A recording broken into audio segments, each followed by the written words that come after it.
Ils ne veulent pas que tu le saches. Spinoza est le secret de l'âme immortelle.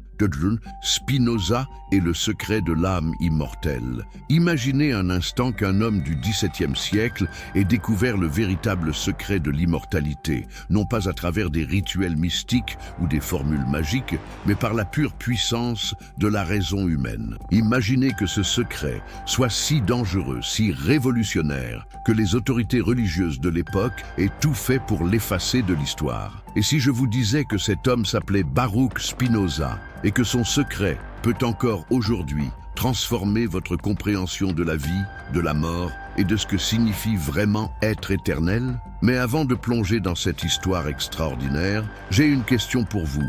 D'où nous regardez-vous en ce moment? Dites-moi dans les commentaires de quel pays vous venez et à quelle heure vous regardez cette vidéo. J'adore savoir où notre communauté se trouve à travers le monde. Et si vous aimez les histoires inspirantes qui changent votre vision du monde, n'oubliez pas de vous abonner à la chaîne pour ne manquer aucun de nos contenus exceptionnels.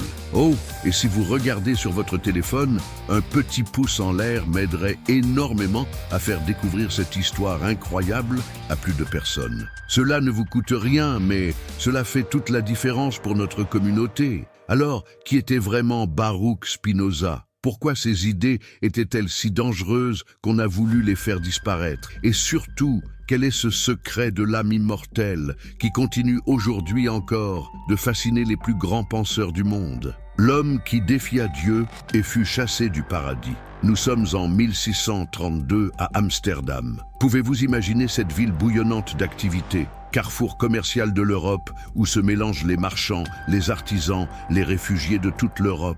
Dans le quartier juif de Vloyenburg, au sein d'une communauté séfarade qui avait fui l'inquisition espagnole et portugaise, naît un enfant qui va bouleverser à jamais notre compréhension de Dieu, de l'âme et de l'éternité. Mais qui aurait pu deviner qu'un petit garçon de cette communauté traditionnelle allait devenir l'un des penseurs les plus révolutionnaires de l'histoire humaine? Baruch Spinoza, son nom hébreu signifie « béni », grandit dans une famille de marchands respectables. Son père, Michael de Spinoza, est un négociant prospère, pilier de la synagogue portugaise d'Amsterdam. Le jeune Baruch reçoit une éducation traditionnelle juive exemplaire. Il étudie l'hébreu, l'araméen, les textes sacrés, le Talmud.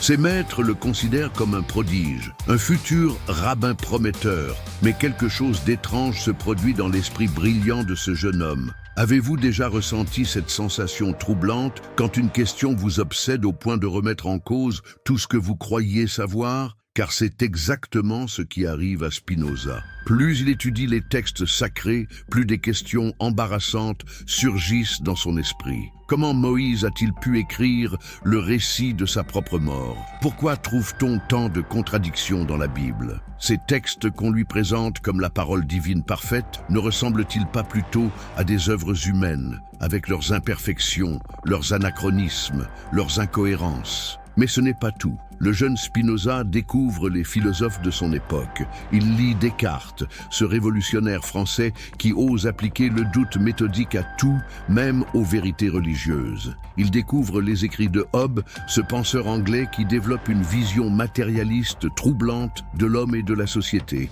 Et peu à peu, une vision du monde radicalement différente commence à germer dans son esprit. Imaginez la situation. Vous êtes un jeune homme de 20 ans, membre d'une communauté religieuse très unie, qui a survécu aux persécutions les plus terribles. Votre famille, vos amis, toute votre identité sociale dépendent de votre fidélité à cette communauté. Et pourtant, votre intelligence, votre honnêteté intellectuelle vous poussent vers des conclusions qui vont détruire tout cela. Que feriez-vous? Spinoza fait le choix le plus difficile qui soit, celui de la vérité, quelles qu'en soient les conséquences. Il commence à exprimer ses doutes, d'abord discrètement, puis de plus en plus ouvertement. Il remet en question l'origine divine de la Torah. Il suggère que les anges ne sont que des métaphores. Il développe une conception de Dieu si éloignée de l'anthropomorphisme traditionnel qu'elle choque profondément ses contemporains. Les dirigeants de la synagogue s'inquiètent. Ce jeune homme brillant, issu d'une famille respectée, est en train de semer le trouble dans la communauté. Ne comprend-il pas que de telles idées pourraient attirer l'attention hostile des autorités chrétiennes sur l'ensemble des Juifs d'Amsterdam? Cette communauté qui a survécu à l'Inquisition va-t-elle être mise en danger par les spéculations philosophiques d'un jeune rebelle? Les pressions s'intensifient. On essaie d'abord la persuasion douce. Les anciens de la communauté tentent de raisonner le jeune homme. On lui propose même une pension annuelle de 1000 florins, une somme considérable à l'époque, s'il accepte de garder ses opinions pour lui et de continuer à fréquenter la synagogue. Pouvez-vous imaginer la tentation? 1000 florins par an juste pour se taire. Mais Spinoza refuse. Comment un homme qui a découvert ce qu'il croit être la vérité pourrait-il accepter de vivre dans le mensonge? Comment quelqu'un qui a compris la véritable nature de Dieu et de l'univers pourrait-il faire semblant de croire à des superstitions qu'il considère désormais comme enfantines? Le 27 juillet 1666, Spinoza a 23 ans. C'est un jeudi, jour de marché à Amsterdam. Dans la synagogue portugaise de la rue Outgracht, les dirigeants de la communauté se réunissent pour prononcer l'une des excommunications les plus terribles de l'histoire. Avez-vous déjà entendu les mots qui vont être prononcés ce jour-là? Ils sont d'une violence inouïe. Par la sentence des anges et le jugement des saints, nous excommunions, chassons, maudissons et exécrons Baruch de Spinoza, qu'il soit maudit le jour et qu'il soit maudit la nuit, qu'il soit maudit à son coucher et qu'il soit maudit à son lever, qu'il soit maudit dans ses sorties et qu'il soit maudit dans ses entrées. Nous ordonnons que personne ne communique avec lui, oralement ou par écrit, ou ne lui fasse aucune faveur, ou ne reste avec lui sous un même toit, ou ne s'approche de lui à moins de 4 coudées, ou ne lise aucun papier fait ou écrit par lui. Imaginez la scène. Un jeune homme de 23 ans, jusqu'alors membre respecté de sa communauté, se retrouve soudain complètement isolé. Plus personne n'a le droit de lui parler, de le regarder, de l'approcher. Sa propre famille doit l'ignorer. Ses amis d'enfance doivent faire comme s'il n'existait plus. Il devient littéralement un mort-vivant social. Mais qu'est-ce qui a poussé cette communauté habituellement tolérante à une telle extrémité?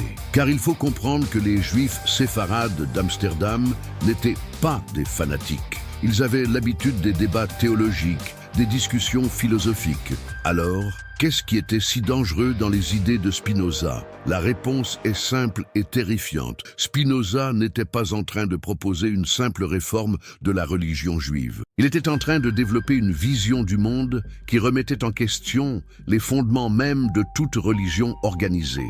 Il ne critiquait pas seulement le judaïsme, mais l'idée même qu'il puisse exister un Dieu personnel, créateur, législateur et juge. Pour Spinoza, Dieu et la nature ne font qu'un. Deus sive natura, Dieu ou la nature. Cette formule, qui deviendra l'une des plus célèbres de la philosophie, est révolutionnaire. Elle signifie que Dieu n'est pas un être séparé du monde, qui aurait créé l'univers et qui le gouvernerait de l'extérieur. Dieu est l'univers, dans toute sa complexité, sa beauté, mais aussi sa cruauté apparente. Comprenez-vous les implications de cette idée? Si Dieu et la nature ne font qu'un, alors il n'y a plus de miracle possible, car tout ce qui arrive suit nécessairement les lois naturelles. Il n'y a plus de providence divine particulière, car Dieu ne peut pas favoriser certains êtres plutôt que d'autres. Il n'y a plus de révélation spéciale accordée à un peuple élu, car la vérité divine est accessible à tous par la raison. Vous comprenez maintenant pourquoi les dirigeants de la synagogue étaient terrifiés. Les idées de Spinoza ne menaçaient pas seulement leur autorité religieuse, elles menaçaient l'existence même de leur communauté en tant que peuple élu, dépositaire d'une révélation unique. Mais l'histoire ne s'arrête pas là, car après l'excommunication, Spinoza va faire quelque chose d'encore plus révolutionnaire. Il va embrasser pleinement sa nouvelle condition de paria intellectuel et en faire le terreau de sa liberté philosophique. Uvereux, la naissance d'un philosophe libre. Alors, que fait un jeune homme de 23 ans quand il perd du jour au lendemain sa famille, ses amis, sa communauté, son identité sociale? Quand il se retrouve seul au monde, avec pour seul compagnon ses idées révolutionnaires, beaucoup auraient sombré dans l'amertume ou le désespoir. Mais Spinoza fait un choix extraordinaire. Il décide de transformer cet exil en libération. D'abord, il change de nom. Baruch, son nom hébreu, devient Benedictus. sa traduction latine. Ce n'est pas seulement un changement de langue, c'est un symbole. Il quitte définitivement le monde de ses origines pour entrer dans la République internationale des lettres, cette communauté invisible des savants et des philosophes qui communiquent en latin par-delà les frontières religieuses et nationales. Mais comment survit-on quand on est banni, sans ressources, sans protection? Spinoza va trouver la solution la plus poétique qui soit. Il devient un polisseur de lentilles optiques. Avez-vous déjà réfléchi à la beauté symbolique de ce métier? Cet homme qui va passer sa vie à polir les idées pour les rendre plus claires, plus transparentes, va littéralement polir du verre pour permettre aux hommes de mieux voir. Et ce n'est pas une occupation alimentaire de fortune. Spinoza devient un artisan réputé, capable de fabriquer des lentilles d'une qualité exceptionnelle. Il maîtrise les mathématiques nécessaires au calcul des courbes optiques, il comprend les lois de la réfraction de la lumière découvertes par Descartes. Ses microscopes et ses télescopes sont recherchés par les savants de son époque. Imaginez la scène. Dans son petit atelier, Spinoza passe des heures à polir méticuleusement des morceaux de verre, travail qui demande une patience infinie, une précision absolue. Et pendant que ses mains accomplissent ce travail répétitif, son esprit développe l'une des philosophies les plus audacieuses de l'histoire humaine. N'y a-t-il pas quelque chose de profondément beau dans cette image? Car c'est dans ces années de solitude que Spinoza va élaborer sa vision révolutionnaire de l'être humain. Mais contrairement à ce qu'on pourrait croire, cette solitude n'est pas complète. Très vite, le jeune philosophe attire l'attention d'un cercle d'intellectuels libres, de penseurs audacieux qui partagent sa soif de vérité. Il se lie d'amitié avec des médecins comme Lodewijk Mayer, des marchands lettrés comme Jarik Gell, des fonctionnaires éclairés comme Jan de Witt. Ces hommes forment autour de lui un véritable laboratoire d'idées, un cercle de discussion où l'on débat librement des questions les plus brûlantes de l'époque. Mais surtout, Spinoza développe une correspondance fascinante avec les plus grands esprits de son temps. Il échange des lettres avec Henry Oldenburg, secrétaire de la Royal Society de Londres, avec Gottfried Leibniz, ce génie universel allemand, avec Christian Huygens, le grand physicien hollandais. Ces lettres, qui nous sont parvenues, révèlent un homme d'une intelligence extraordinaire, capable de discuter d'égal à égal avec les plus grands savants de son époque. Qu'est-ce qui fascine tant ces hommes chez Spinoza? C'est qu'il propose une vision du monde, d'une cohérence et d'une audace inouïe. Là où Descartes s'était contenté de séparer radicalement l'âme et le corps, la pensée et l'étendue, Spinoza ose proposer une solution révolutionnaire. Et si ces deux aspects n'étaient que les deux faces d'une même réalité? Imaginez l'impact de cette idée sur les esprits de l'époque. Depuis des siècles, on se demandait comment l'âme immatérielle pouvait agir sur le corps matériel. Comment expliquer que mes pensées puissent mouvoir mon bras? Comment comprendre que les émotions puissent provoquer des troubles physiques? Descartes avait proposé que l'interaction se faisait par l'intermédiaire d'une petite glande, la glande pinéale. Mais cette explication ne convainquait personne. Spinoza propose une solution radicalement différente. Il n'y a pas d'interaction entre l'âme et le corps pour la simple raison qu'ils ne sont pas deux substances différentes. L'âme est l'idée du corps et le corps est l'objet de cette idée. Ils sont comme les deux faces d'une même pièce de monnaie. Comprenez-vous la révolution que représente cette idée? Elle signifie que tout ce qui arrive au corps a son correspondant dans l'âme, et inversement. Vos émotions ne sont pas des phénomènes mystérieux qui viendraient d'un monde immatériel. Ce sont les idées de ce qui se passe dans votre corps. Votre joie, c'est l'idée de l'augmentation de votre puissance d'agir. Votre tristesse, c'est l'idée de sa diminution. Mais cette théorie révolutionnaire soulève une question terrible. Si l'âme n'est que l'idée du corps, que devient-elle quand le corps meurt? Est-ce que cela signifie que nous ne sommes que des machines sophistiquées destinées à disparaître complètement à la mort? C'est ici que Spinoza va développer sa théorie la plus mystérieuse et la plus fascinante, celle de l'éternité de l'âme.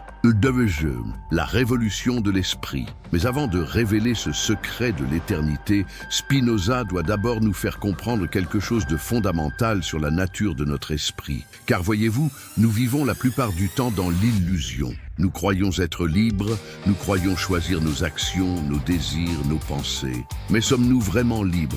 Ou sommes-nous les esclaves d'illusions que nous prenons pour la réalité?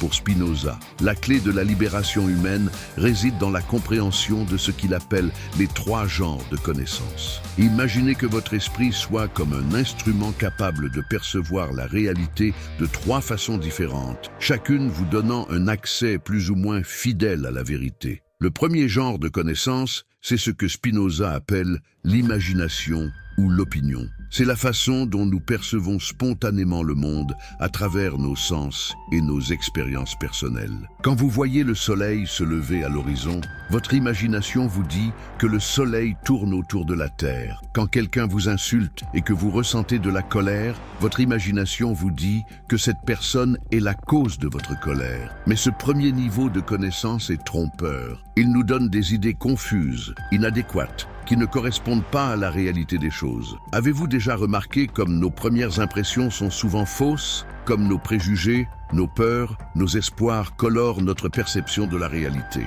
Le deuxième genre de connaissance, c'est la raison. C'est la capacité de notre esprit à comprendre les lois universelles qui gouvernent la réalité. Quand l'astronome comprend que c'est la Terre qui tourne autour du Soleil et non l'inverse, il accède à une connaissance rationnelle qui corrige les illusions de l'imagination. Quand le psychologue comprend que la colère naît de la rencontre entre nos attentes et la réalité, il nous aide à voir clair dans nos émotions. Cette connaissance rationnelle est précieuse car elle nous libère des erreurs de l'imagination. Elle nous permet de comprendre les causes véritables des phénomènes, de prévoir leurs effets, de nous adapter intelligemment à la réalité. Mais pour Spinoza, il existe un 3e niveau de connaissance, encore plus élevé et plus libérateur. Ce 3e genre de connaissance, Spinoza l'appelle la science intuitive. C'est la capacité de saisir immédiatement, dans un éclair de compréhension, l'essence même des choses. C'est ce moment extraordinaire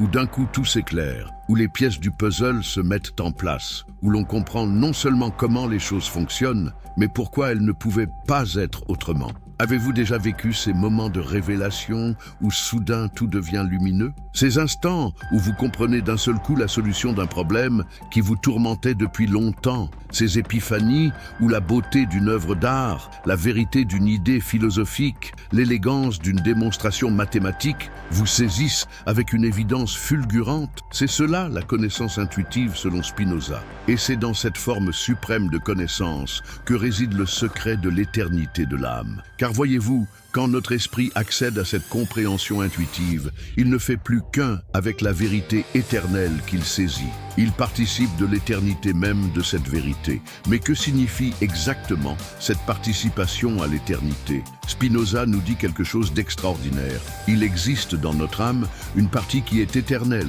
qui ne naît pas avec notre corps et ne meurt pas avec lui. Cette partie éternelle de l'âme, c'est notre capacité à comprendre les vérités éternelles, notre pouvoir de nous unir intellectuellement à la structure permanente de la réalité. Imaginez que vous compreniez parfaitement une vérité mathématique, par exemple le théorème de Pythagore. Cette compréhension, une fois acquise, ne peut plus vous être retirée. Elle fait désormais partie de votre esprit de façon permanente. Mais plus encore, cette vérité que vous comprenez existait avant votre naissance et continuera d'exister après votre mort. En la comprenant, votre esprit participe de son éternité. Pour Spinoza, c'est là le véritable secret de l'immortalité humaine. Nous ne survivons pas à la mort comme des fantômes ou des âmes séparées, mais dans la mesure où notre esprit a réussi à s'élever jusqu'à la compréhension des vérités éternelles, dans cette mesure précisément, il devient lui-même éternel. Comprenez-vous la beauté révolutionnaire de cette idée? L'immortalité n'est pas quelque chose qui nous serait accordé de l'extérieur, par la grâce d'un Dieu personnel. C'est quelque chose que nous pouvons conquérir par nos propres efforts, par le développement de notre intelligence, par l'élévation de notre âme vers la compréhension. Et cette éternité n'est pas reportée à un hypothétique au-delà. Elle est accessible dès maintenant, dans cette vie même. Chaque fois que vous comprenez vraiment quelque chose, chaque fois que votre esprit saisit une vérité universelle, vous touchez à l'éternité. Vous expérimentez concrètement votre propre immortalité. Mais Spinoza va encore plus loin. Il nous dit que la forme suprême de cette connaissance éternelle, c'est ce qu'il appelle l'amour intellectuel de Dieu. Qu'est-ce que cela signifie? C'est cette joie particulière, cette béatitude que ressent l'esprit quand il comprend la beauté, la nécessité, la perfection de l'ordre universel. Car rappelez-vous, pour Spinoza, Dieu et la nature ne font qu'un. Comprendre la nature dans sa totalité, c'est comprendre Dieu. Et cette compréhension s'accompagne nécessairement d'amour, car comment ne pas aimer ce qu'on comprend parfaitement? Comment ne pas être ému par la beauté des lois qui gouvernent l'univers, par l'harmonie qui règne dans le cosmos? Cet amour intellectuel de Dieu, c'est l'état suprême que peut atteindre l'âme humaine. C'est une forme de béatitude qui ne dépend d'aucune circonstance extérieure, qui ne peut être troublée par aucun événement, car elle repose sur la compréhension de la nécessité éternelle de toute chose. Imaginez un instant que vous puissiez atteindre cet état, que vous puissiez voir dans chaque événement de votre vie, même le plus douloureux, une manifestation nécessaire de la perfection divine. Que vous puissiez aimer même vos ennemis, non par contrainte morale, mais par compréhension de leur place nécessaire dans l'ordre cosmique. C'est cela, le secret de l'âme immortelle, selon Spinoza. Ce n'est pas une promesse de survie personnelle après la mort, c'est quelque chose de beaucoup plus beau et de beaucoup plus fort. C'est la possibilité offerte à chaque être humain de participer dès maintenant à la vie éternelle de l'esprit, de goûter à cette béatitude qui ne connaît ni commencement ni fin. Mais attention, cette immortalité spinoziste n'est pas donnée automatiquement à tous. Elle doit être conquise par l'effort, par l'étude, par l'élévation progressive de notre intelligence. Plus nous développons notre capacité de compréhension, plus nous accroissons la partie éternelle de notre âme. Moins nous la développons, plus nous restons prisonniers de l'imagination et de ses illusions périssables. Voilà pourquoi les idées de Spinoza étaient si dangereuses pour les autorités religieuses de son époque. Elles proposaient un chemin vers l'immortalité qui ne passait pas par l'obéissance au dogme, mais par le développement de l'intelligence. Elles promettaient le salut non aux croyants, mais aux penseurs. Elles faisaient de chaque être humain un candidat potentiel à la divinité, pourvu qu'il accepte de faire l'effort de comprendre. N'est-ce pas là une vision infiniment plus noble et plus exaltante de la condition humaine? Au lieu de nous présenter comme des créatures déchues, condamnées à implorer le pardon divin, Spinoza nous révèle notre véritable grandeur. Nous sommes des fragments de l'intelligence divine, capables de nous élever jusqu'à la compréhension de l'absolu. Et cette révélation change tout dans notre façon de vivre, d'aimer, de souffrir et de mourir. De Spinoza est le secret de l'âme immortelle. Imaginez un instant qu'un homme du XVIIe siècle ait découvert le véritable secret de l'immortalité, non pas à travers des rituels mystiques ou des formules magiques, mais par la pure puissance de la raison humaine. Imaginez que ce secret soit si dangereux, si révolutionnaire, que les autorités religieuses de l'époque aient tout fait pour l'effacer de l'histoire. Et si je vous disais que cet homme s'appelait Baruch Spinoza, et que son secret peut encore aujourd'hui transformer votre compréhension de la vie, de la mort et de ce que signifie vraiment être éternel? Mais avant de plonger dans cette histoire extraordinaire, j'ai une question pour vous. D'où nous regardez-vous en ce moment? Dites-moi dans les commentaires de quel pays vous venez et à quelle heure vous regardez cette vidéo. J'adore savoir où notre communauté se trouve à travers le monde. Et si vous aimez les histoires inspirantes qui changent votre vision du monde, n'oubliez pas de vous abonner à la chaîne pour ne manquer aucun de nos contenus exceptionnels. Oh, et si vous regardez sur votre téléphone, un petit pouce en l'air m'aiderait énormément à faire découvrir cette histoire incroyable à plus de personnes. Cela ne vous coûte rien, mais cela fait toute la différence pour notre communauté. Alors, qui était vraiment Baruch Spinoza? Pourquoi ces idées étaient-elles si dangereuses qu'on a voulu les faire disparaître? Et surtout, quel est ce secret de l'âme immortelle qui continue aujourd'hui encore de fasciner les plus grands penseurs du monde? L'homme qui défia Dieu et fut chassé du paradis. Nous sommes en 1632 à Amsterdam. Pouvez-vous imaginer cette ville bouillonnante d'activité, carrefour commercial de l'Europe où se mélangent les marchands, les artisans, les réfugiés de toute l'Europe?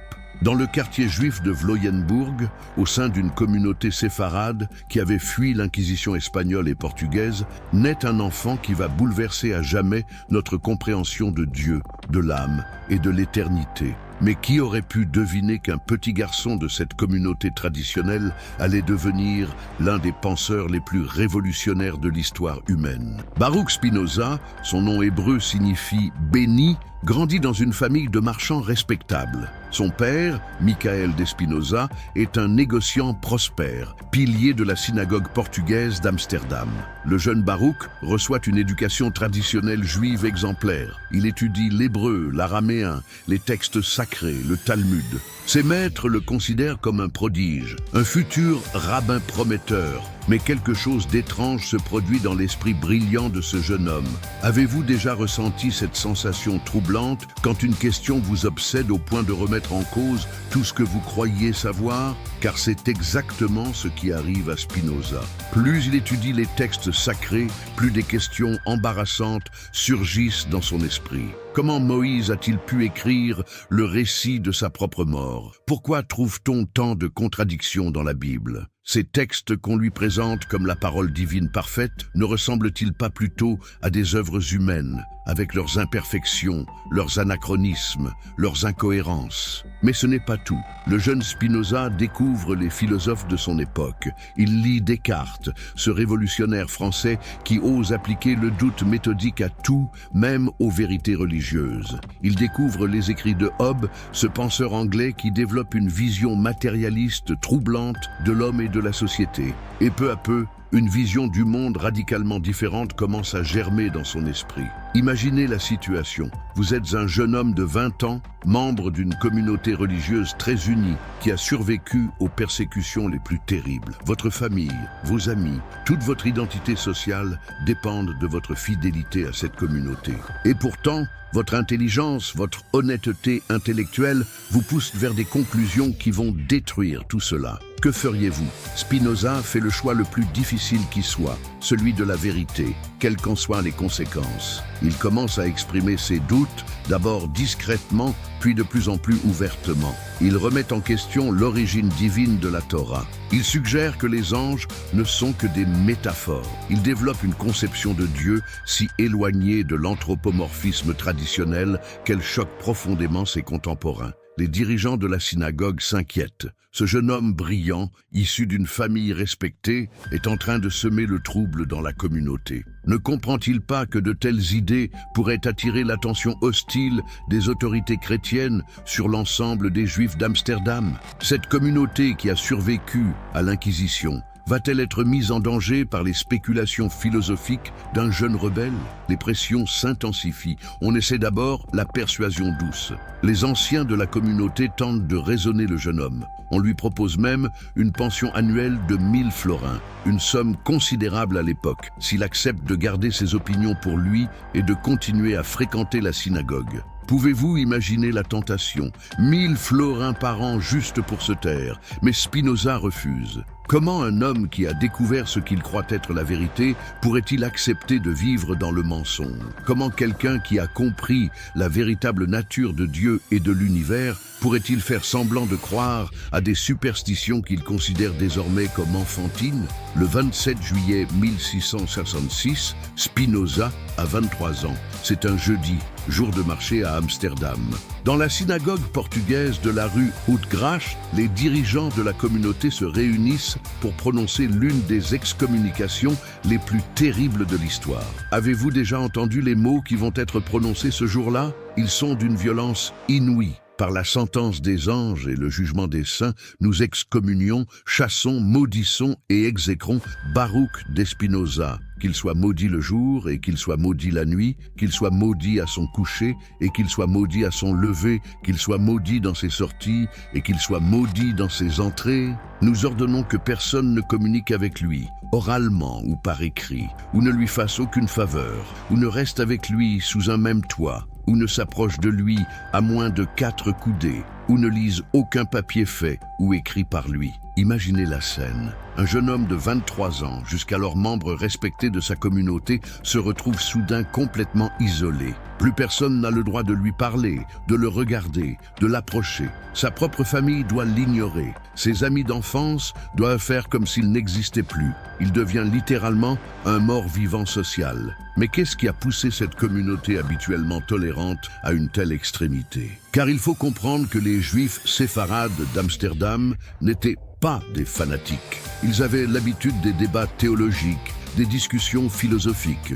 Alors, qu'est-ce qui était si dangereux dans les idées de Spinoza? La réponse est simple et terrifiante. Spinoza n'était pas en train de proposer une simple réforme de la religion juive. Il était en train de développer une vision du monde qui remettait en question les fondements même de toute religion organisée. Il ne critiquait pas seulement le judaïsme, mais l'idée même qu'il puisse exister un Dieu personnel, créateur, législateur et juge. Pour Spinoza, Dieu et la nature ne font qu'un. Deus sive natura, Dieu ou la nature. Cette formule, qui deviendra l'une des plus célèbres de la philosophie, est révolutionnaire. Elle signifie que Dieu n'est pas un être séparé du monde, qui aurait créé l'univers et qui le gouvernerait de l'extérieur. Dieu est l'univers, dans toute sa complexité, sa beauté, mais aussi sa cruauté apparente. Comprenez-vous les implications de cette idée? Si Dieu et la nature ne font qu'un, alors il n'y a plus de miracle possible,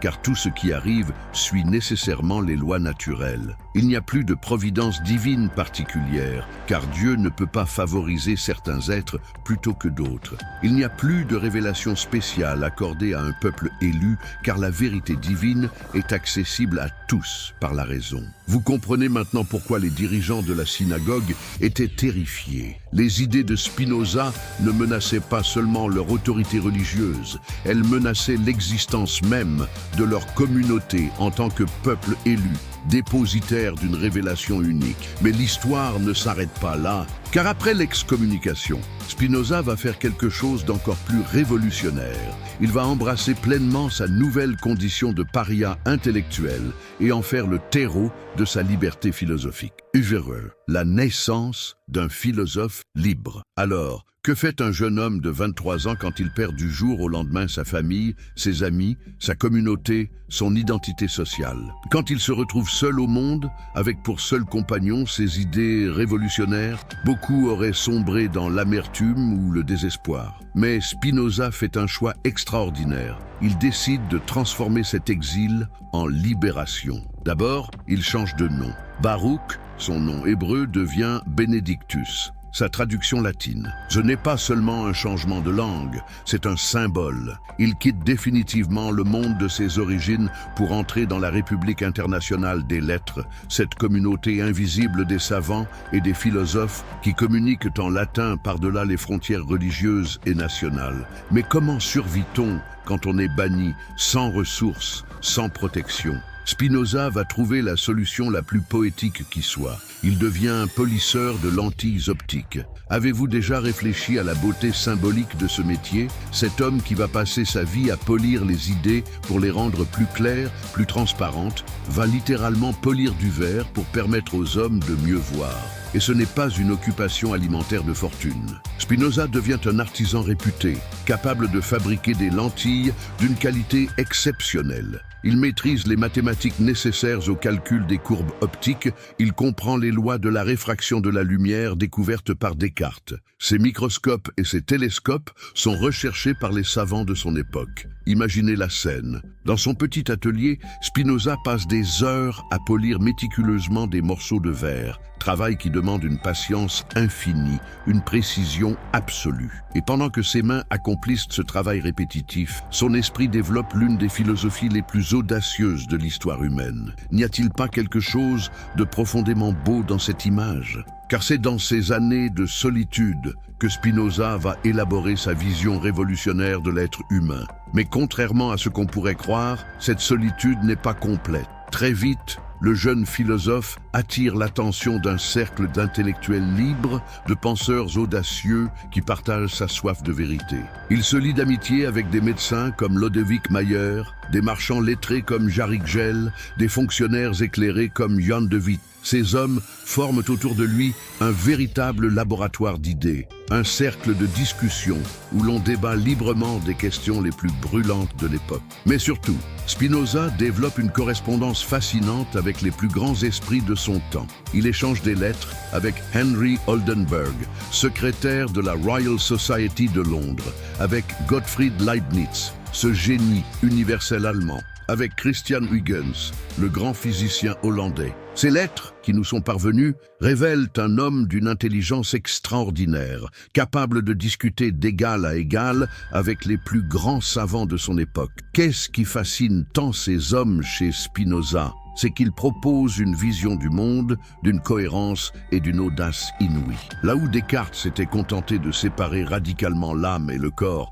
la pensée et l'étendue, Spinoza ose proposer une solution révolutionnaire. Et si ces deux aspects n'étaient que les deux faces d'une même réalité? Imaginez l'impact de cette idée sur les esprits de l'époque. Depuis des siècles, on se demandait comment l'âme immatérielle pouvait agir sur le corps matériel. Comment expliquer que mes pensées puissent mouvoir mon bras? Comment comprendre que les émotions puissent provoquer des troubles physiques? Descartes avait proposé que l'interaction se faisait par l'intermédiaire d'une petite glande, la glande pinéale. Mais cette explication ne convainquait personne. Spinoza propose une solution radicalement différente. Il n'y a pas d'interaction entre l'âme et le corps pour la simple raison qu'ils ne sont pas deux substances différentes. L'âme est l'idée du corps et le corps est l'objet de cette idée. Ils sont comme les deux faces d'une même pièce de monnaie. Comprenez-vous la révolution que représente cette idée? Elle signifie que tout ce qui arrive au corps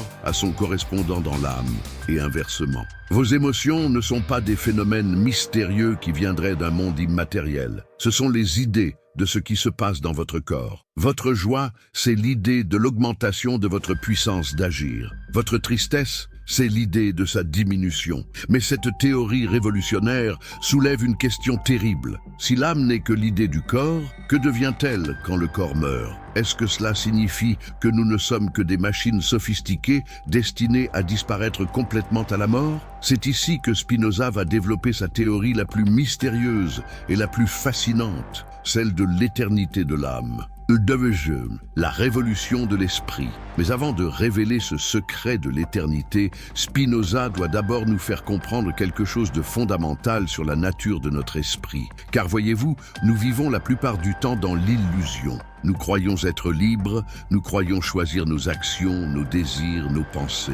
Mais sommes-nous vraiment libres? Ou sommes-nous les esclaves d'illusions que nous prenons pour la réalité? Pour Spinoza, la clé de la libération humaine réside dans la compréhension de ce qu'il appelle les trois genres de connaissances. Imaginez que votre esprit soit comme un instrument capable de percevoir la réalité de trois façons différentes, chacune vous donnant un accès plus ou moins fidèle à la vérité.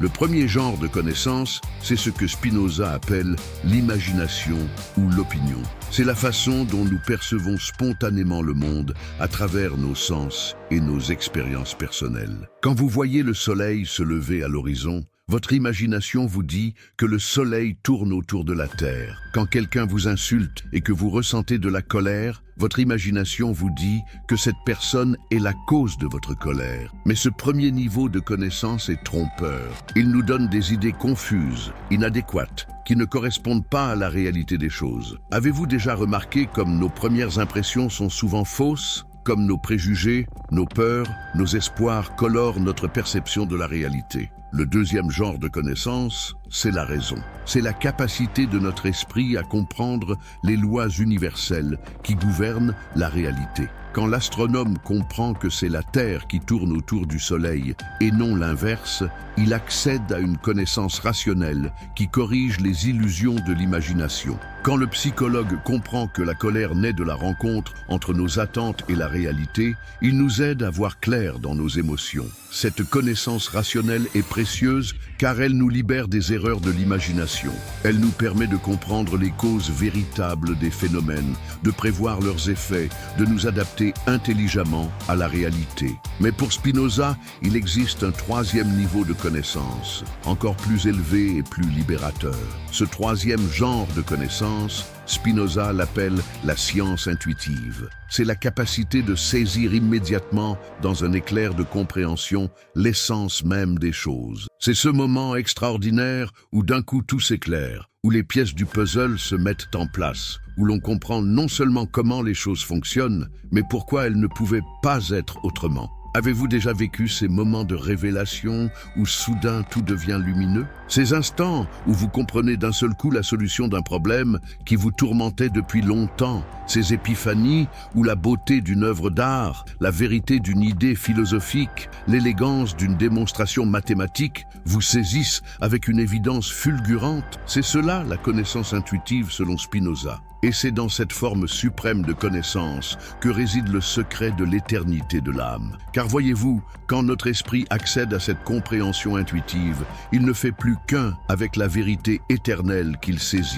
Il participe de l'éternité même de cette vérité. Mais que signifie exactement cette participation à l'éternité? Spinoza nous dit quelque chose d'extraordinaire. Il existe dans notre âme une partie qui est éternelle, qui ne naît pas avec notre corps et ne meurt pas avec lui. Cette partie éternelle de l'âme, c'est notre capacité à comprendre les vérités éternelles, notre pouvoir de nous unir intellectuellement à la structure permanente de la réalité. Imaginez que vous compreniez parfaitement une vérité mathématique, par exemple le théorème de Pythagore. Cette compréhension, une fois acquise, ne peut plus vous être retirée. Elle fait désormais partie de votre esprit de façon permanente. Mais plus encore, cette vérité que vous comprenez existait avant votre naissance et continuera d'exister après votre mort. En la comprenant, votre esprit participe de son éternité. Pour Spinoza, c'est là le véritable secret de l'immortalité humaine. Nous ne survivons pas à la mort comme des fantômes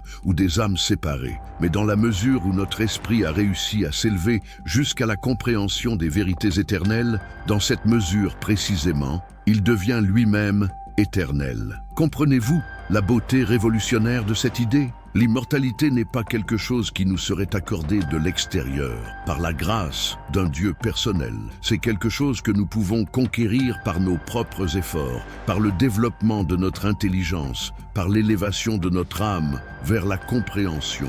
Et cette éternité n'est pas reportée à un hypothétique au-delà. Elle est accessible dès maintenant, dans cette vie même. Chaque fois que vous comprenez vraiment quelque chose, chaque fois que votre esprit saisit une vérité universelle, vous touchez à l'éternité. Vous expérimentez concrètement votre propre immortalité.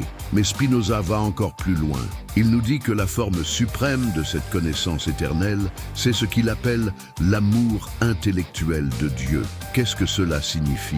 C'est cette joie particulière, cette béatitude que ressent l'esprit quand il comprend la beauté, la nécessité, la perfection de l'ordre universel. Car rappelez-vous, pour Spinoza, Dieu et la nature ne font qu'un. Comprendre la nature dans sa totalité, c'est comprendre Dieu. Et cette compréhension s'accompagne nécessairement d'amour, car comment ne pas aimer ce qu'on comprend parfaitement? Comment ne pas être ému par la beauté des lois qui gouvernent l'univers, par l'harmonie qui règne dans le cosmos? Cet amour intellectuel de Dieu, c'est l'état suprême que peut atteindre l'âme humaine. C'est une forme de béatitude qui ne dépend d'aucune circonstance extérieure, qui ne peut être troublée par aucun événement, car elle repose sur la compréhension de la nécessité éternelle de toute chose. Imaginez un instant que vous puissiez atteindre cet état, que vous puissiez voir dans chaque événement de votre vie, même le plus douloureux, une manifestation nécessaire de la perfection divine. Que vous puissiez aimer même vos ennemis,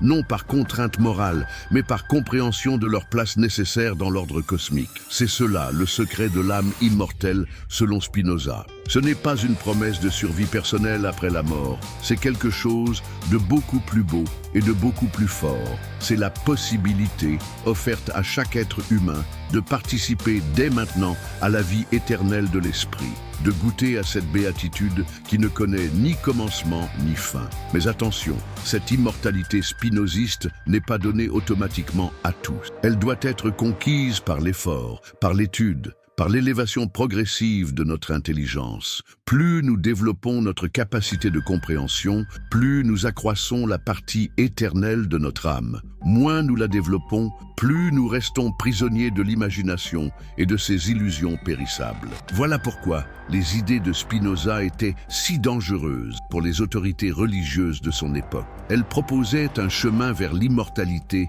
qui ne passait pas par l'obéissance au dogme, mais par le développement de l'intelligence. Elles promettaient le salut non aux croyants, mais aux penseurs. Elles faisaient de chaque être humain un candidat potentiel à la divinité, pourvu qu'il accepte de faire l'effort de comprendre. N'est-ce pas là une vision infiniment plus noble et plus exaltante de la condition humaine? Au lieu de nous présenter comme des créatures déchues, condamnées à implorer le pardon divin, Spinoza nous révèle notre véritable grandeur. Nous sommes des fragments de l'intelligence divine, capables de nous élever jusqu'à la compréhension de l'absolu. Et cette révélation change tout dans notre façon de vivre, d'aimer, de souffrir et de mourir. Bévue, transformer la souffrance en sagesse. L'art de vivre selon Spinoza. Vous savez, il y a quelque chose de profondément troublant dans notre époque. Nous avons accès à plus d'informations que jamais, nous disposons de technologies extraordinaires. Et pourtant,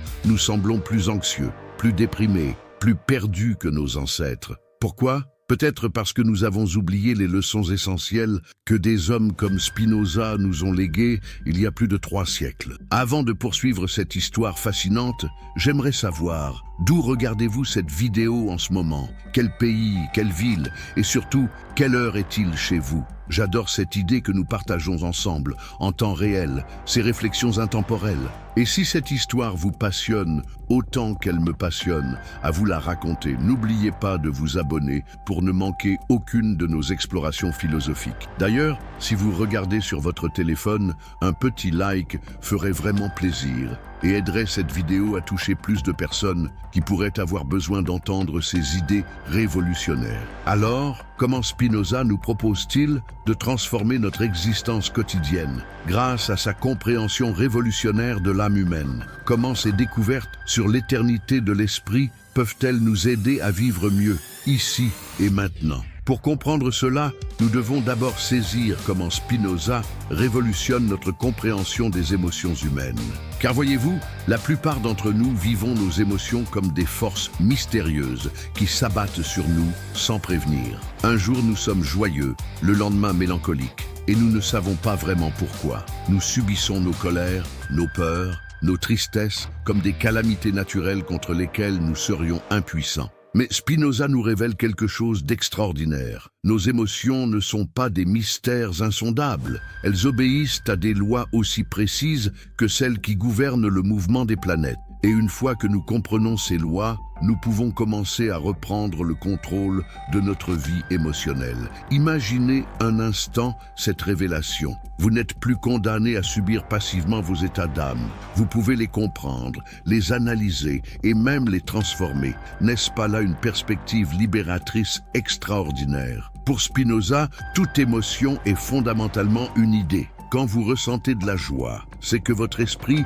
se fait une certaine idée de ce qui vous arrive. Quand vous éprouvez de la tristesse, c'est que vous vous représentez la situation d'une façon particulière. Et voici le point crucial. Si l'émotion n'est qu'une idée, alors vous pouvez changer cette idée. Prenons un exemple concret. Vous apprenez qu'un ami proche vous a trahi. Immédiatement, vous ressentez de la colère, de la déception, peut-être même de la haine.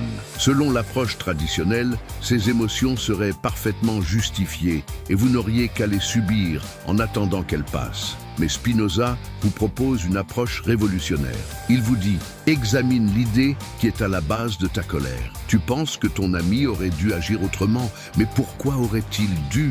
Connaissez-vous vraiment toutes les causes qui l'ont poussé à agir ainsi ? Savez-vous quelle pression, quelle peur, quel désir ont déterminé son comportement ? Et voici le miracle. Dès que vous commencez à comprendre véritablement les causes qui ont poussé votre ami à agir, votre colère commence à se transformer. Elle ne disparaît pas magiquement, mais elle se change en quelque chose de plus noble, la compréhension, peut-être même la compassion. Cette transformation n'est pas une astuce psychologique superficielle. c'est l'application concrète de la découverte fondamentale de Spinoza. Quand nous comprenons vraiment quelque chose, nous ne pouvons plus le haïr. La haine naît toujours de l'ignorance, de l'incompréhension. La connaissance véritable engendre nécessairement une forme d'amour. Mais allons plus loin. Spinoza nous apprend aussi que nos émotions les plus douloureuses viennent souvent de ce qu'il appelle les idées inadéquates. Nous nous faisons une représentation fausse ou incomplète de la réalité.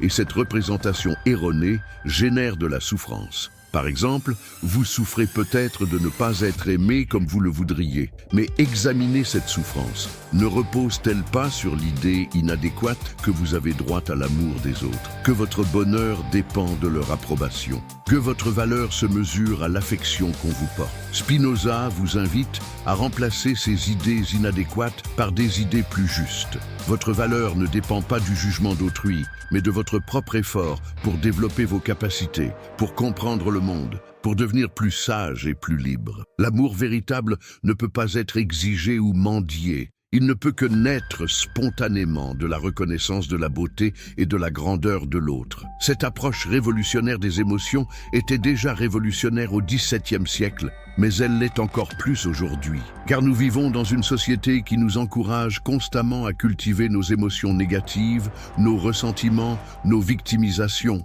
On nous dit que nos colères sont sacrées, que nos blessures nous définissent, que nous avons le droit d'être offensés par tout et n'importe quoi. Spinoza nous propose exactement l'inverse. Au lieu de cultiver nos blessures, développons notre compréhension. Au lieu de nous complaire dans nos ressentiments, élevons-nous vers la sagesse. Au lieu de revendiquer notre droit à être offensé, conquérons notre liberté d'être heureux. Mais cette transformation émotionnelle n'est que le premier pas vers ce que Spinoza considère comme le véritable art de vivre. Car une fois que nous avons appris à gérer nos émotions par la connaissance, nous pouvons nous élever vers quelque chose de plus haut encore, la joie parfaite. Qu'est-ce que la joie parfaite selon Spinoza? Ce n'est pas le plaisir fugace que nous procurent les satisfactions matérielles. Ce n'est pas l'excitation temporaire des divertissements ou des conquêtes. C'est cette joie profonde et durable qui naît de l'expansion de notre être, du développement de nos capacités, de notre progression vers la sagesse. Avez-vous déjà remarqué cette différence? Il y a les joies qui nous laissent vides et épuisés après coup. Les plaisirs de la consommation, de la domination, de la vanité. Et il y a les joies qui nous nourrissent et nous fortifient, celles de l'apprentissage, de la création, de l'amour véritable, de la compréhension. Spinoza nous explique pourquoi il en est ainsi. Les premières joies correspondent à ce qu'il appelle les idées confuses. Nous croyons que posséder tel objet ou obtenir telle reconnaissance va nous rendre heureux. Mais cette croyance repose sur une incompréhension de notre vraie nature. Ces plaisirs nous procurent une satisfaction momentanée, mais ils ne font pas grandir notre être profond. Les secondes joies, au contraire, correspondent aux idées adéquates. Elles naissent d'activités qui développent réellement notre puissance d'agir, notre capacité de comprendre, notre faculté d'aimer. Ces joies-là ne s'épuisent pas, bien au contraire. Plus nous les cultivons, plus elles croissent. Et voici le secret extraordinaire que Spinoza nous révèle. Cette joie véritable, cette expansion de notre être, c'est déjà un avant-goût de l'éternité. Quand vous ressentez cette plénitude qui naît de la compréhension, quand vous éprouvez cette paix profonde qui accompagne la sagesse, vous touchez déjà à quelque chose qui ne peut pas mourir. Car pensez-y, qu'est-ce qui, en vous, ressent cette joie de comprendre ? Qu'est-ce qui s'épanouit quand vous saisissez une vérité nouvelle? C'est cette partie éternelle de votre âme dont nous parlions plus tôt. C'est votre intelligence, votre capacité de connaissance, votre faculté d'amour, tout ce qui en vous participe de la nature divine. Mais Spinoza ne s'arrête pas là. Il nous montre comment cette transformation intérieure peut rayonner vers l'extérieur et révolutionner nos relations avec les autres. Car voyez-vous, quand vous commencez à comprendre vraiment la nature humaine, quand vous cessez de projeter vos illusions sur autrui, quelque chose de merveilleux se produit. Vous devenez capable d'aimer les autres pour ce qu'ils sont vraiment, et non pour ce que vous voudriez qu'ils soient. Cette révolution dans votre façon d'aimer transforme radicalement votre existence sociale. Vous cessez d'être en compétition permanente avec les autres, car vous comprenez que leur bonheur n'enlève rien au vôtre. Vous cessez d'attendre d'eux qu'ils comblent vos manques, car vous puisez désormais votre joie à sa source véritable, votre propre développement intérieur. Imaginez les répercussions concrètes de cette transformation. Vos relations amoureuses ne sont plus fondées sur la dépendance et la possessivité, mais sur l'admiration mutuelle et le partage de la joie de vivre. Vos amitiés ne sont plus empoisonnées par la jalousie et les comparaisons, mais enrichies par l'émulation dans la recherche de la sagesse. Même vos rapports professionnels se transforment, car vous n'avez plus besoin d'écraser autrui pour vous valoriser. Et quand surviennent les épreuves, car Spinoza n'est pas naïf, il sait que l'existence humaine comporte nécessairement sa part de souffrance, vous disposez d'une ressource inépuisable pour les affronter. Cette ressource, c'est votre compréhension que tout ce qui arrive est nécessaire, fait partie de l'ordre naturel et peut devenir une occasion de grandir en sagesse. Cela ne signifie pas que vous devenez indifférent à la douleur. Cela signifie que vous cessez d'ajouter à la douleur inévitable la souffrance supplémentaire de la révolte, du désespoir, de l'incompréhension. Vous apprenez ce que les sagesses orientales appellent l'acceptation, mais une acceptation active, intelligente, qui transforme l'épreuve en enseignement. N'est-ce pas là une forme de victoire sur la mort elle-même? Car qu'est-ce qui, dans la mort, nous fait le plus peur? N'est-ce pas l'idée que notre existence n'aura servi à rien, que nos souffrances n'auront eu aucun sens, que tout ce que nous avons construit va disparaître? Mais celui qui a vécu selon les enseignements de Spinoza sait que tel n'est pas le cas. Il sait que chaque moment de compréhension authentique, chaque élan d'amour véritable, chaque progrès vers la sagesse participe de l'éternité. Il sait que la partie la plus noble de son être, cette capacité d'intelligence et d'amour qu'il a développée, ne peut pas mourir, car elle fait partie de la structure éternelle de la réalité. Cette conviction ne repose pas sur une foi aveugle, mais sur une expérience directe. Car celui qui a goûté à la joie de la compréhension sait que cette joie ne ressemble à rien d'autre dans l'existence. Elle a une qualité particulière, une saveur d'éternité, qui la distingue radicalement de tous les plaisirs périssables. Ubuvieux, l'héritage éternel. Comment Spinoza continue de changer le monde, mais que devient cet enseignement révolutionnaire après la mort de Spinoza? Comment ces idées dangereuses survivent-elles à la censure et continuent-elles d'influencer le monde jusqu'à aujourd'hui? L'histoire de la postérité de Spinoza est aussi fascinante que celle de sa vie, car imaginez, en 1677, quand Spinoza meurt à l'âge de 44 ans dans sa modeste chambre de La Haye, emporté par la tuberculose, sans doute aggravé par la poussière de verre qu'il inhalait en polissant ses lentilles, ses idées sont encore largement inconnues du grand public. Ses amis fidèles publient ses œuvres posthumes, mais sous le pseudonyme transparent de BDS, Benedictus de Spinoza. Même mort, le philosophe reste trop dangereux pour être nommé. Ses livres sont immédiatement interdits dans la plupart des pays européens. En France, posséder les œuvres de Spinoza peut vous mener en prison. En Allemagne, elles figurent sur l'index des livres prohibés. Mais peut-on vraiment tuer une idée dont le temps est venu ? Peut-on empêcher la vérité de se répandre quand elle répond aux questions les plus profondes de l'humanité? La réponse est non, et l'histoire nous le prouve de façon spectaculaire. Car malgré la censure, malgré les interdictions, malgré les anathèmes, les idées de Spinoza commencent à circuler en secret dans les cercles intellectuels européens. Elles passent de main en main, copiées clandestinement, chuchotées dans les salons, débattues dans les académies secrètes. Et peu à peu, ces idées révolutionnaires commencent à transformer la pensée européenne. Les philosophes des Lumières, Voltaire, Diderot, d'Holbach, s'en inspirent pour développer leur critique de la superstition et de l'intolérance. Les poètes romantiques, Goethe, Heine, Shelley, y puisent leur vision panthéiste de la nature. Les révolutionnaires français y trouvent des arguments pour contester l'autorité divine des rois. Avez-vous réalisé que certaines des idées qui nous paraissent aujourd'hui évidentes la séparation de l'Église et de l'État, la liberté de pensée et d'expression, l'égalité fondamentale des êtres humains, trouvent leurs racines dans l'œuvre de ce polisseur de lentilles banni de sa communauté. Mais l'influence de Spinoza ne s'arrête pas aux Lumières. Au XIXe siècle, les plus grands penseurs européens se réclament de lui. Hegel voit en lui le père de la philosophie moderne. Schopenhauer, malgré ses désaccords, reconnaît son génie. Nietzsche le considère comme son précurseur dans la critique de la morale traditionnelle. Et au XXe siècle, quand la science moderne confirme certaines des intuitions les plus audacieuses de Spinoza, l'unité psychosomatique de l'être humain, le déterminisme des phénomènes naturels, la relativité de l'espace et du temps, sa pensée connaît un renouveau extraordinaire. Einstein lui-même, le plus grand physicien de notre époque, déclare croire au Dieu de Spinoza. Qu'est-ce que cela signifie? Que le créateur de la théorie de la relativité partageait cette vision spinoziste d'un univers où tout est relié, où les lois naturelles révèlent une harmonie et une beauté qui forcent l'admiration. Freud, le père de la psychanalyse, reconnaît sa dette envers Spinoza dans sa compréhension des mécanismes inconscients qui gouvernent nos émotions. Jung s'inspire de sa conception de l'individualité comme expression singulière d'une réalité universelle. Mais l'héritage le plus extraordinaire de Spinoza, c'est peut-être dans le domaine des neurosciences contemporaines qu'on le trouve.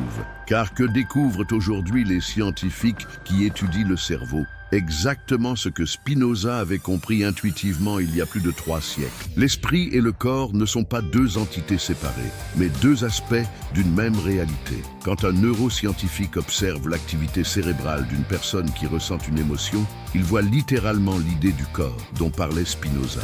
Il constate que chaque état mental correspond à un état neuronal spécifique, que pensée et émotion ne sont que les deux faces d'un même phénomène. Et quand les psychologues contemporains développent des thérapies cognitives pour traiter la dépression et l'anxiété, ils appliquent, sans le savoir, les principes spinozistes. Changer nos idées inadéquates en idées plus justes, pour transformer nos émotions douloureuses en affects plus joyeux. N'y a-t-il pas quelque chose de vertigineux dans cette modernité de Spinoza? Comment un homme du XVIIe siècle, sans moyens d'investigation scientifique, a-t-il pu anticiper avec une telle précision les découvertes de la science contemporaine? La réponse réside sans doute dans la méthode même de Spinoza. Au lieu de partir des préjugés de son époque, il a choisi de faire table rase et de reconstruire sa vision du monde à partir des principes les plus simples et les plus universels. Il a appliqué à la réalité humaine la même rigueur géométrique qu'Euclide avait appliquée aux figures mathématiques. Et cette rigueur l'a conduit à des conclusions qui dérangeaient ses contemporains, mais qui nous paraissent aujourd'hui d'une évidence lumineuse. Bien sûr que l'esprit et le corps ne font qu'un. Bien sûr que nos émotions obéissent à des lois. Bien sûr que la connaissance peut nous libérer de nos souffrances inutiles, mais Spinoza nous a légué plus que des idées justes.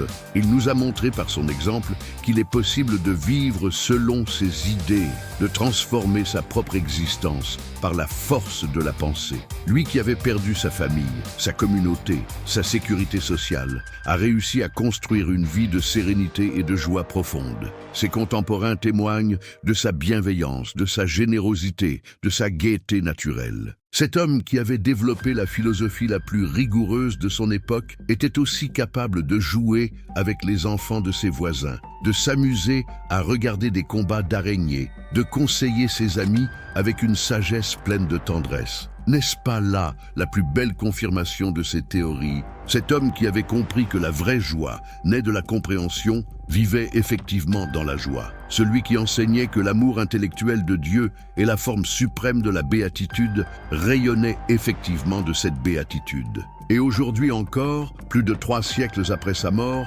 Spinoza continue d'accompagner tous ceux qui cherchent une voie vers la sagesse et la liberté intérieure. Dans un monde de plus en plus complexe et troublé, ses enseignements offrent des ressources inépuisables pour qui veut apprendre à vivre mieux. Car au fond, qu'est-ce qui a changé depuis l'époque de Spinoza? Nous avons toujours les mêmes peurs fondamentales, la mort, la souffrance, la solitude. Nous sommes toujours tiraillés entre nos désirs contradictoires. Nous cherchons toujours le sens de notre existence. Mais Spinoza nous a montré que ces questions éternelles ont des réponses, que la mort perd son pouvoir de terreur quand on comprend que l'essentiel de nous-mêmes participe de l'éternité.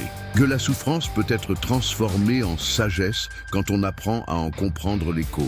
Que la solitude disparaît quand on se découvre partie intégrante de l'univers infini. Son message ultime pourrait se résumer ainsi: vous êtes beaucoup plus grand, beaucoup plus puissant, beaucoup plus beau que vous ne l'imaginez. Vous portez en vous une étincelle de divinité, votre intelligence, votre capacité d'aimer, votre faculté de comprendre. Cette étincelle peut devenir un brasier qui illuminera toute votre existence et rayonnera bien au-delà de votre mort. N'est-ce pas là le plus beau secret qu'un homme puisse léguer à l'humanité? N'est-ce pas là la véritable immortalité? Non pas la survie égoïste de notre petite personnalité, mais la participation consciente à cette intelligence et cet amour universel qui traverse les siècles et continue de transformer le monde. Voilà pourquoi il ne voulait pas que vous le sachiez. Voilà pourquoi Spinoza fut banni, censuré, diabolisé. Parce qu'un homme qui connaît sa propre grandeur ne peut plus être asservi. Parce qu'un être humain qui a goûté à l'éternité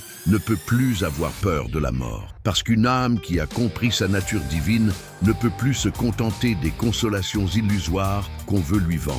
Spinoza nous a révélé que nous sommes tous des dieux en puissance. À nous de choisir si nous voulons actualiser cette puissance ou continuer à ramper dans l'ignorance et la servitude.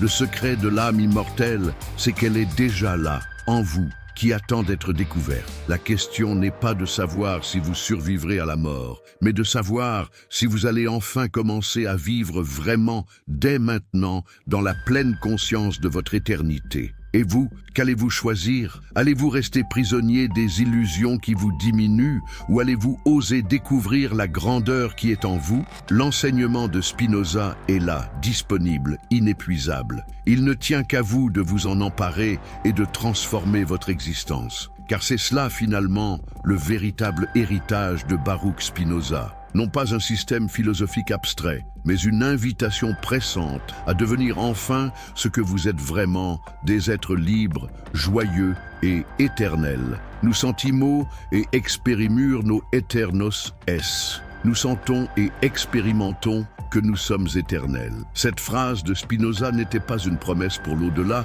mais une révélation pour l'ici et maintenant. Vous êtes éternel. Vous l'avez toujours été. Il ne vous reste plus qu'à vous en apercevoir. Et quand vous vous en apercevrez vraiment, alors vous comprendrez pourquoi ce secret était si dangereux et pourquoi il est si précieux. Vous comprendrez pourquoi il valait la peine de traverser les siècles pour arriver jusqu'à vous. Vous comprendrez que vous n'êtes pas seulement le destinataire de cet enseignement, mais son continuateur, chargé de le transmettre à votre tour à ceux qui en ont besoin. Car l'immortalité de l'âme, selon Spinoza, c'est aussi cela. Cette chaîne ininterrompue de transmission de la sagesse, cette communauté invisible des esprits libres qui se reconnaissent à travers les siècles et se passent le flambeau de la vérité. Bienvenue dans cette communauté, bienvenue dans l'éternité.